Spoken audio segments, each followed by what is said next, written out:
Ainda há pouco o senhor citou que são 12 passos, né? 12 passos para a pessoa Isso. se recuperar, né? Exatamente. São 12 passos de recuperação e 12 passos de unidade. Dá para explicar brevemente o que são esses passos? O primeiro passo, o mais importante é eu saber que eu sou impotente perante o jogo. Tipo, se reconhecer. Eu reconheço que eu sou impotente. Eu não tenho condições de chegar numa lotérica ali. Então o senhor não entra em lotérica mais? Não passa nem pela frente? Hoje eu entro. Já está recuperado totalmente? Não, o jogador compulsivo, a doença ela fica estagnada, tá entendendo? Nós temos aqui ó, o Tique e o Teco. O Tique é um cara camarada pra caramba meu, mas o Teco aqui é um baita de um sacana, tá entendendo? Eu tenho colegas no grupo que já tiveram 4, 5 recaídas, né, que recaíram no jogo. Mas volta e a porta está sempre aberta. Tá, e de 2006 para cá o senhor não teve recaída? Não, e agora lá nós temos assim, né? Quando você entra, você recebe um chaveirinho que é de ingresso no grupo. Depois tem um chaveirinho que é o verde de 1 mês, né?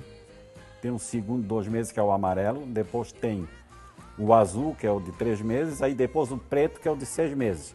Depois você ganha um chaveiro simbolizando 9 meses, um de prata. De 1 ano, simbolizando ouro. E daí para frente, placas até 5 anos. Então o senhor já tem algumas placas? Tenho. Agora, com o dia 16 de novembro deste ano, eu receberei a placa de 5 anos. E tipo assim, são mais homens ou mulheres? E que faixa etária tem essas pessoas viciadas no jogo? Se equivale, tanto homens como mulheres. Hoje em dia, a maioria da nossa sala está em mulheres. Nossa, mesmo? Muitas mulheres viciadas em bingo. Esses bingo clandestinos que existem, né? Muitas. E a faixa etária? A faixa etária é na faixa de 40 para cima. Menos de 40, a pessoa ainda não tem muito consciência. Porque viciados tem, mas não tem consciência, não nem tem força de consciência, vontade, nem talvez. força de vontade para ir ao grupo. Eu tenho pessoas que, né, porque a gente nunca força ninguém. Às vezes a gente, quando sente alguma coisa, faz tipo, deixa um cartãozinho, né, do grupo, né, para fazer uma abordagem, né? Mas a gente e o grupo está lá, então, mas a faixa etária é nessa faixa aí. Mas hoje em dia existe muitos jovens, 15, 16 anos, 17, que também estão, né, na competição do jogo. Principalmente por causa da internet, eu A acho. internet Né? Hoje você pode jogar qualquer coisa, né, pela internet, né? Corrida de cavalo, pôquer. Eu falei que tem um amigo meu de Passo Fundo que ganhou, tem a minha idade, ganhou meio milhão de reais num jogo pela internet. E agora ninguém mais tira aquele guri da frente do computador. Chega a ser... Daí eu pergunto assim da pessoa, com toda vez que eu retorno na minha cidade natal, todo mundo olha, adivinha onde é que ele tá? Tipo, se quer ver ele, é só indo pra E ele casa. ainda tem alguma coisa dos 500 mil? Não. Eu sei que ele meio que ele deu presente pra mãe, pra família, comprou um apartamento. Tipo, meio que ele fez isso, mas da mesma maneira que vem, vai, né? Porque a tendência dele é cada vez apostar mais, porque ele acha que tem capacidade, eu acho que... Porque, na verdade, né, se a pessoa somar o que ganhou e o que perdeu, sempre perde, né? Bom, eu vou te dar um exemplo. As máquinas, essas máquinas de caça-níquel, essas máquinas elas são programadas para 99% de lucro para o dono da máquina e 1% para você. Um exemplo, os bingos, quando estavam abertos, sempre tinha o seguinte, pegava vamos dizer, o João Carlos está lá jogando. Vamos fazer o seguinte, como ele vem sempre ao bingo, nós vamos fazer o seguinte, está acumulado, ele vai ganhar aquele prêmio, ele vai ganhar aquele carro. Para ele sempre voltar. Sabe? Então, você ganha o prêmio. Mas você ao mesmo tempo vai deixar ali.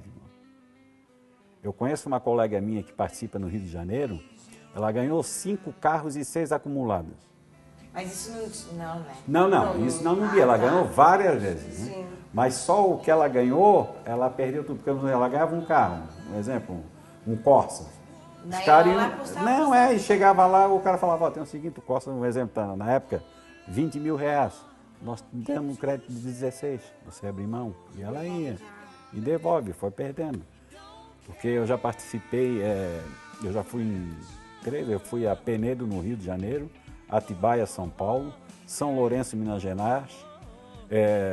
Fui agora, ano passado, nós fomos a Itaipava, que fica em Petrópolis, no estado do Rio. E este ano nós tivemos aqui um encontro nacional que foi feito aqui por nós em Ponta das Canas. De jogadores anônimos. Jogadores anônimos de todo o Brasil. Quantos existem no Brasil todo?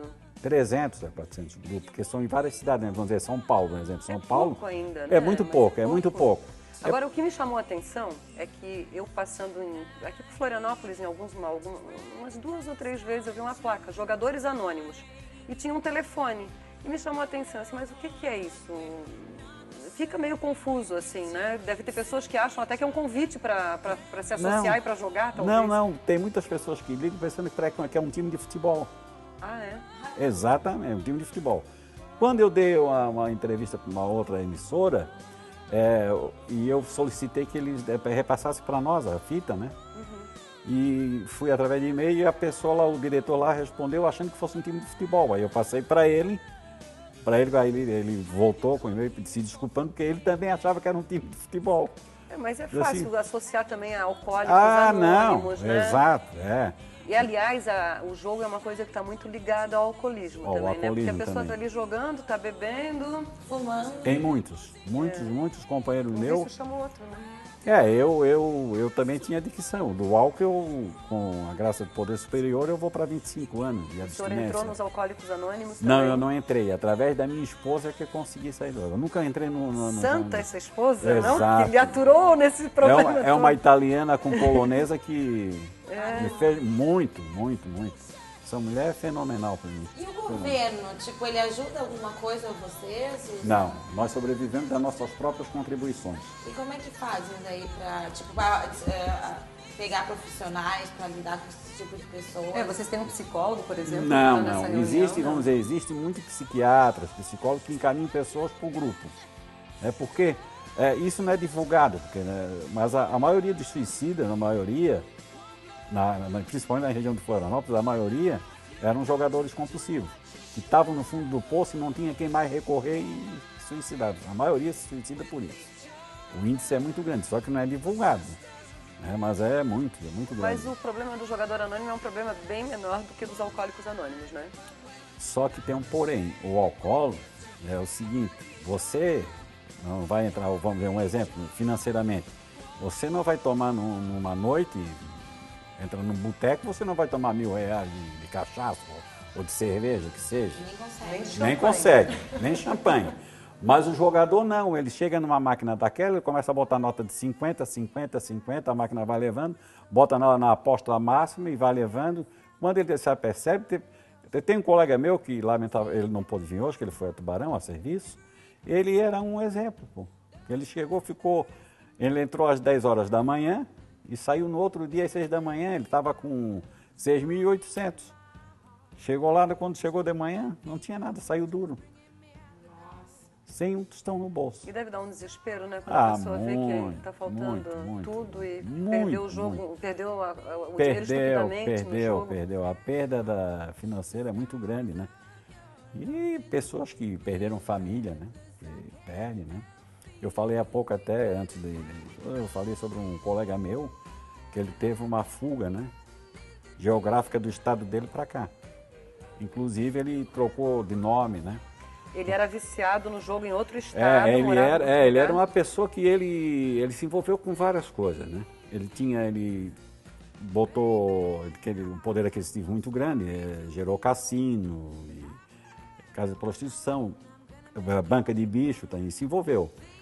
E carteado também, ele era muito viciado. E nesse meio, na época, no estado dele, no Espírito Santo, ele...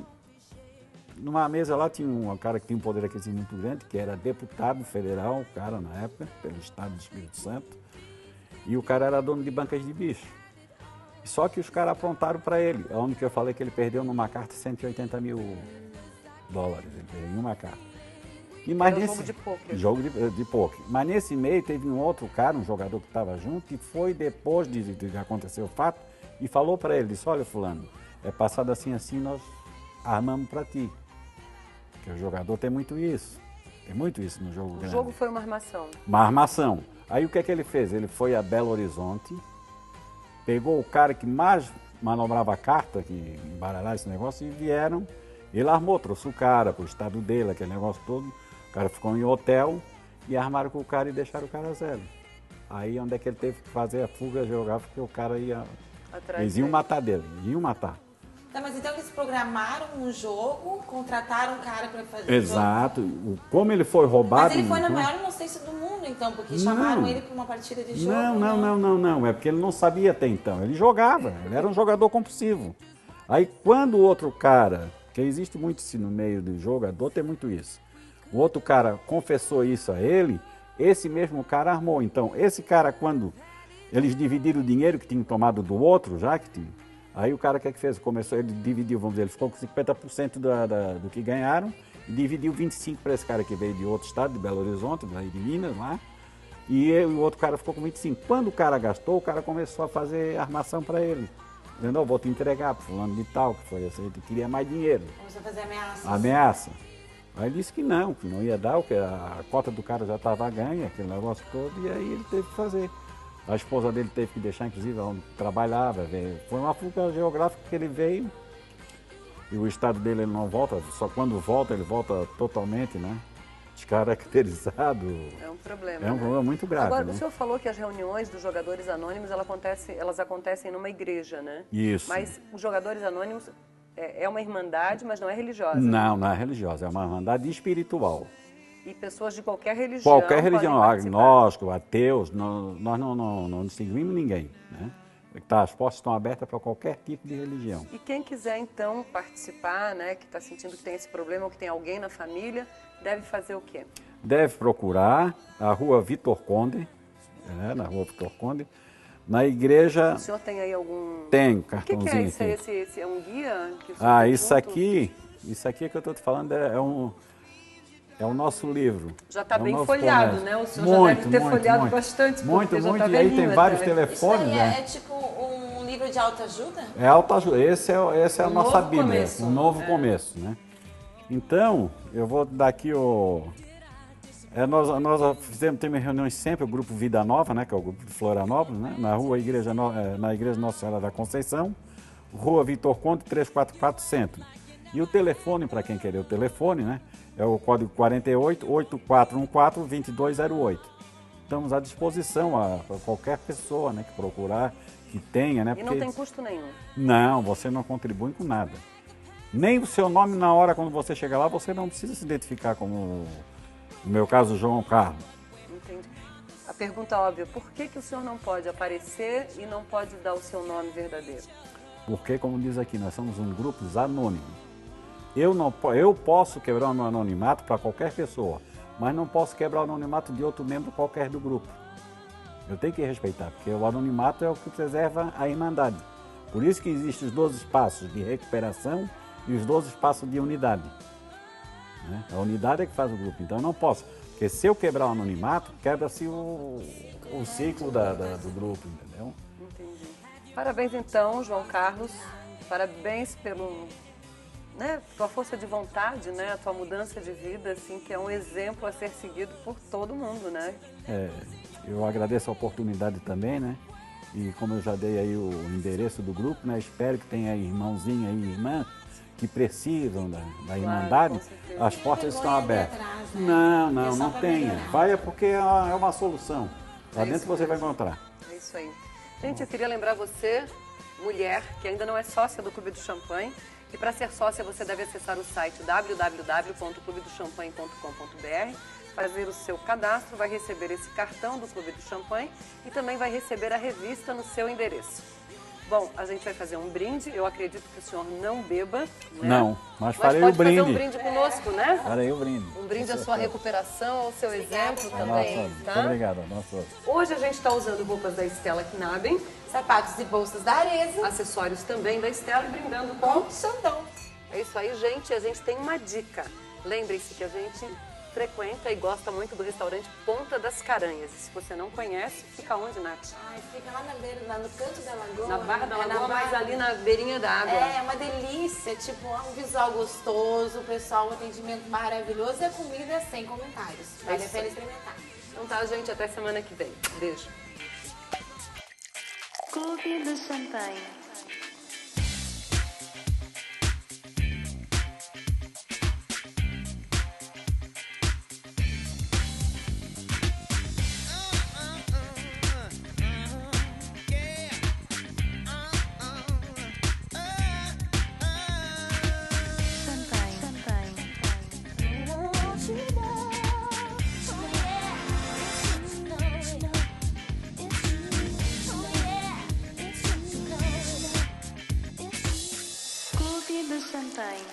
Champagne.